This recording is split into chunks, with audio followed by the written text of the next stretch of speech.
Hello அஸ்ஸலாமு அலைக்கும் friends, Shahana cooking சேனல்லேருந்து நான் பேசுகிறேன். வீடியோக்குள்ளே போகிறதுக்கு முன்னால் ஷஹானா குக்கிங் சேனலை சப்ஸ்கிரைப் பண்ணிக்கோங்க. பக்கத்தில் இருக்கிற பெல் ஐக்கானையும் கிளிக் பண்ணிக்கோங்க. ஆளுன்ற ஆப்ஷனையும் கிளிக் பண்ணி வச்சுக்கோங்க. இப்போ வாங்க நம்ம வீடியோக்குள்ளே போகலாம். இன்றைக்கி பார்த்தீங்கன்னா பாதாம் பிசின் வச்சு ஒரு ஹெல்த்தியான பால் சர்பத் தான் நம்ம செய்ய போகிறோம். அதை நம்ம வீட்டிலே நம்ம செஞ்சிடலாம்.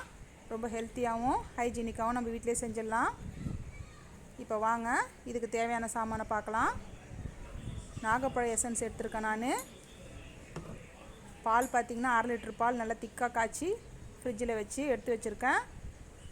சப்ஜா விதை அதையும் இந்த மாதிரி ஊற வச்சு எடுத்து வச்சுருக்கேன். பாதாம் பிசினியும் நான் நைட்டு ஊற வச்சு ரெடி பண்ணிட்டேன். 1 கப் சுகரு, கொஞ்சம் ஐஸ் க்யூப்ஸ் எடுத்துக்கோங்க.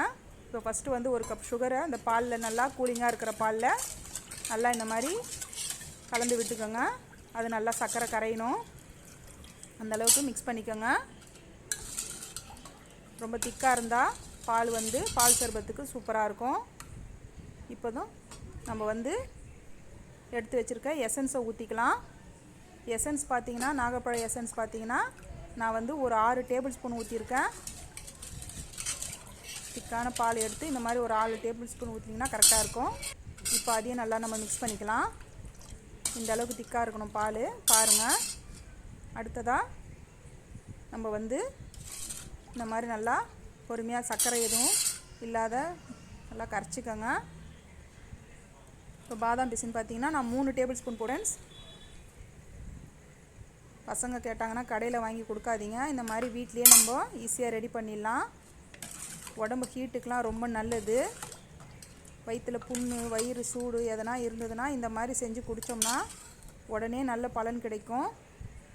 இப்போ பாருங்கள், நான் அந்த பாதாம் பிசின் 3 டேபிள் ஸ்பூன் போட்டேன். அடுத்ததாக 3 டேபிள் ஸ்பூன் சப்ஜா விதை, இதுவும் உடம்பு ரொம்ப கூலிங்காக வச்சுருக்கோம். இப்போ பாருங்கள், அதையும் நான் சேர்த்துட்டேன். வெயிட் லாஸுக்கும் இது ரொம்ப நல்லதுங்க இந்த பால் சர்பத்து. இப்போ பாருங்கள், இது எல்லாத்தையும் சேர்த்து நான் நல்லா மிக்ஸ் பண்ணிட்டேன். இப்போது 2 டம்ளர் எடுத்து ஐஸ் க்யூபை போட்டுட்டு நம்ம ரெடி பண்ணி வச்சுருந்த பால் சர்பத்தை ஊற்றிக்கலாம். நம்ம ஹெல்த்தியாக ஹைஜீனிக்காக வீட்லேயே சூப்பராக நம்ம பால் சர்பத்தை ரெடி பண்ணிட்டோம். இந்த வீடியோ உங்களுக்கு பிடிச்சிருந்தா லைக் பண்ணுங்கள், ஷேர் பண்ணுங்கள், மறக்காமல் சப்ஸ்கிரைப் பண்ணுங்கள் ஃப்ரெண்ட்ஸ்.